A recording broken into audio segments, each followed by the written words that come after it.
अब भारतीय जनता पार्टी की मुश्किलें बढ़ने वाली हैं। अब भारतीय जनता पार्टी पर बड़ा संकट मंडराने वाला, जहां एक तरफ भारतीय जनता पार्टी के मंत्री विजय शाह का बयान सामने आया, जहां कर्नल सोफिया कुरैशी पर अभद्र टिप्पणी करते हुए आतंकवादियों की बहन उन्हें घोषित करने में लगे हुए थे, तो वहीं अब एक एसआईटी टीम के जरिए मध्य प्रदेश में विजय शाह के खिलाफ जांच की जा रही है। विजय शाह की जल्द गिरफ्तारी भी हो सकती है, इस जांच के आधार पर दावा किया जा रहा है। जहां विजय शाह ने अपनी ही सरकार को घेरने का काम कर दिया, जहां विजय शाह ने अपने बयानों के साथ भारतीय जनता पार्टी की छवि को उजागर कर दिया कि कैसी इमेज है भारतीय जनता पार्टी की, कैसी सोच भारतीय जनता पार्टी की है, क्या भारतीय जनता पार्टी सिर्फ दिखावा करती है। इस बात का उजागर तब हुआ जब विजय शाह ने खुले मंच से कर्नल सोफिया कुरैशी को आतंकवादियों की बहन तक बता दिया। यहाँ सिर्फ विजय शाह तक सीमित हम नहीं रहेंगे, बल्कि भाजपा के कई और बड़े चेहरे निकलकर सामने आएंगे, जो भाजपा के समर्थन में न जाने टीवी पर बैठकर क्या कुछ नहीं बकते हैं, और वहीं उनके आईटी सेल वाले न जाने कितनी तस्वीरों को और कितनी झूठी जानकारियों को सोशल मीडिया पर साझा करते हैं। इनके चरित्र को उजागर हम करेंगे। दरअसल एक बड़ा मामला सामने आया है, जहां राहुल गांधी की छवि को खराब करने की कोशिश की जा रही है, जहां तुर्की, जहां पाकिस्तान से उनके संबंध बताए जा रहे हैं, तो वहीं कांग्रेस ने अब एक बड़ी एफआईआर दर्ज कर दी है। न सिर्फ विजय शाह की मुश्किलें बढ़ रही हैं, न सिर्फ विजय शाह के अलावा मध्य प्रदेश में मुख्यमंत्री मोहन सिंह यादव की मुश्किलें बढ़ रही हैं, बल्कि देश भर में भारतीय जनता पार्टी का अब असली चेहरा जनता के सामने आने वाला है। और इसका असर बिहार चुनाव पर तो पड़ेगा ही, लेकिन साथ ही साथ सवाल खड़े हो रहे हैं कि कांग्रेस पार्टी की छवि को खराब करने के लिए भारतीय जनता पार्टी न जाने क्या कुछ कर रही है। जहां पहलगाम में आतंकी हमले के बाद भारतीय जनता पार्टी के तहत ऑपरेशन सिंदूर के जरिए पाकिस्तान के 9 आतंकी ठिकानों को नेस्तनाबूद किया गया, जहां ध्वस्त किया गया, तो वहीं राहुल गांधी द्वारा सवाल भी पूछे गए। राहुल गांधी ने सवाल किए और इन्हीं सवालों को मुद्दा बनाते हुए भारतीय जनता पार्टी के आईटी सेल अमित मालवीय ने एक बड़ा पोस्ट कर दिया। और इसी के साथ साथ आपको बता दें कि न सिर्फ अमित मालवीय बल्कि रिपब्लिक टीवी के वरिष्ठ एंकर कहेंगे हम, क्योंकि न जाने टीवी पर बैठकर कब से बयानबाजियां कर रहे हैं, यहाँ सच और झूठ नहीं बल्कि अपनी राय ही परोस देते हैं। वो चेहरा है अर्नब गोस्वामी का। अर्नब गोस्वामी का एक वीडियो सामने आया, जहां अर्नब गोस्वामी ने खुद राहुल गांधी की छवि को लेकर ये कहा कि उनके संबंध तुर्की और पाकिस्तान से हैं। एक वीडियो अमित मालवीय ने शेयर किया अपने अकाउंट से, जहां पर यह दर्शाया गया है कि जो राहुल गांधी हैं उनका तुर्की में रजिस्टर्ड ऑफिस भी है। इसको लेकर अमित मालवीय ने राहुल गांधी पर निशाना साधा और अपने पोस्ट में लिखा कि आखिरकार इसकी जरूरत क्यों आन पड़ी, राहुल गांधी क्या जवाब देंगे।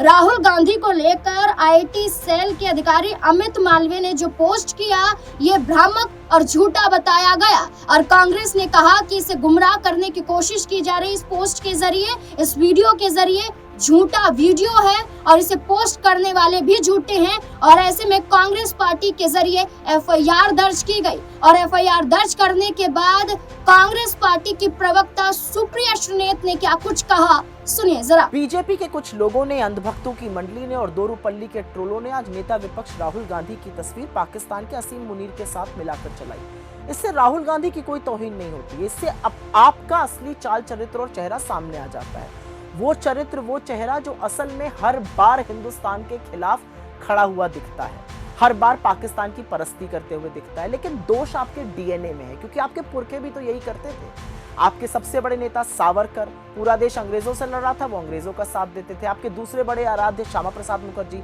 पूरा देश भारत छोड़ो आंदोलन में जुटा हुआ था, वो मुस्लिम लीग के साथ मिलकर नॉर्थ वेस्ट फ्रंटियर प्रोविंस में, सिंध में और बंगाल में सरकार चला रहे थे। फिर आपके एक और बड़े नेता लाल कृष्ण आडवाणी जी जिन्ना की मजार पर गए, श्रद्धांजलि दी और उनको धर्मनिरपेक्ष बुलाया। आपके बड़े नेता अटल जी बस की सवारी करके लाहौर गए, हाथ वाथ हिलाया, उसके बाद कारगिल हो गया। उसके बावजूद परवेज मुशर्रफ को 2001 में आगरा समिट के लिए बुलाया। फिर आए आपके बड़े नेता मोदी जी, बिना बुलाए बिरयानी खाने के लिए, बर्थडे मनाने के लिए लाहौर लपके चले गए। आईएसआई को पठानकोट आकर प्रोब करने दिया, इन्वेस्टिगेशन करने दिया, जो आजाद भारत में कभी नहीं हुआ था। उसके बाद आपके बड़े नेता आए विदेश मंत्री जयशंकर जी। हमारी सेना के शौर्य और पराक्रम का उन्होंने ये सलाह दिया कि पहले ही पाकिस्तान को सूचित कर दिया कि हम हमला करने वाले हैं आतंकी कैंपों पर। जैसे पाकिस्तान हाथ पर हाथ धरे बैठा रहेगा, अरे भाई उनको बता रहे थे तो पुंछ में हमारे नागरिकों को भी बता देते, 17 लोगों की इतनी निर्मम हत्या वहां पे नहीं होती। और मोदी जी, भारत की सेना पाकिस्तान को नाको चने चबवा रही है, पाकिस्तान को निस्तो नाबूद करने पे तुली हुई है। और भारत की सेना के शौर्य और पराक्रम का तो सभी को पता है, एक बार ठान लेती है तो पाकिस्तान इस विश्व के मैप से उड़ जाता। लेकिन मोदी जी अमेरिका के प्रेशर में आके सीज फायर कर लेते हैं। अरे अगर दम होता इंदिरा जी जैसे तो पाकिस्तान के 2 टुकड़े करते। लड़ाई आपको लड़नी है असल में पाकिस्तान से बीजेपी वालों, और लड़ाई लड़ रहे हो विपक्ष से, और उस विपक्ष से जो लगातार आपका साथ दे रहा है और समय पड़ने पर वो सवाल पूछ रहा है जो इस देश हित में पूछने जरूरी है। और आगे बात करने से पहले एक बात बता दूं, पहलगाम के आतंकी हमले के दुर्दांत आतंकवादी अभी भी फरार हैं, अभी भी आजाद हैं। दोरुपल्ली के ट्रोलों जैसा काम करना बंद कीजिए, ये इस देश की और राष्ट्र हित की बात है। और एक बात मैं मीडिया के उन चरण चुंबकों से जरूर पूछना चाहती हूँ जो मर्यादा पर ज्ञान देते थे, आज मुंह में दही क्यों जम गई, चुपचाप क्यों बैठे हैं? आपको लगता है कि जो बीजेपी वालों ने किया है वो सही किया है? अगर गलत लगता है तो बोलिए, और अगर सही लगता है तो आप बीजेपी से भी ज्यादा पाकिस्तान परस्त। सुप्रिया श्रीनेत ने जहां भाजपा को घेरा तो वहीं भाजपा के एक और झूठ को बेनकाब भी किया। दरअसल मामला यहीं तक सीमित नहीं रह जाता है, बल्कि अमित मालवीय एक बड़ा पोस्ट भी करते हैं। इस पोस्ट में अमित मालवीय एक तरफ आधी तस्वीर राहुल गांधी की लगाते हैं तो आधी तस्वीर पाकिस्तान आर्मी चीफ असीम मुनीर की लगाते हैं, और ये कहते हैं कि पाकिस्तान के संबंध में राहुल गांधी नजर आ रहे हैं और पाकिस्तानियों की बोली बोल रहे हैं राहुल गांधी, और राहुल गांधी पर पाकिस्तानी होने का आरोप अमित मालवीय इस पोस्ट के जरिए करते हैं और इस इमेज के जरिए दर्शाने की कोशिश करते हैं। जहां राहुल गांधी की छवि को खराब करने की कोशिश की गई तो वहीं ये पोस्ट आपको लगातार दिखाई दिए जा रहे होंगे। आपको बता दें कि अमित मालवीय ने न सिर्फ ये तस्वीर साझा की, बल्कि इस तस्वीर के साथ साथ वो ये लिखते हैं कि राहुल गांधी अगले मीर जाफर हैं। इतना ही नहीं, आपको ये बता दें कि निशाने पाकिस्तान का वो हवाला देते हैं। और राहुल गांधी पर ये निशाना क्यों साधा जा रहा है?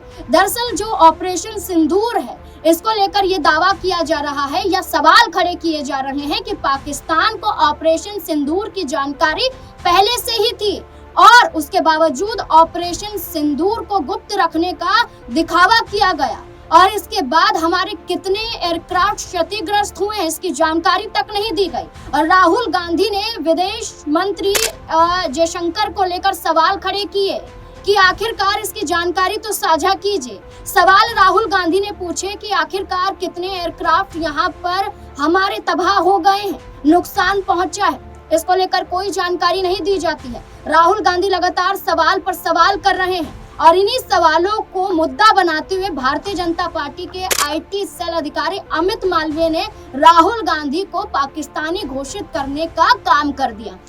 अब मुश्किलें बढ़ रही हैं क्योंकि कांग्रेस पार्टी के जरिए जो एफआईआर दर्ज की गई है, इसमें जो धारा लगाई गई है वो धारा 192 है, जिसमें दंगा भड़काने को लेकर उकसाने की बात कही जाती है। ये धारा लगाई गई है।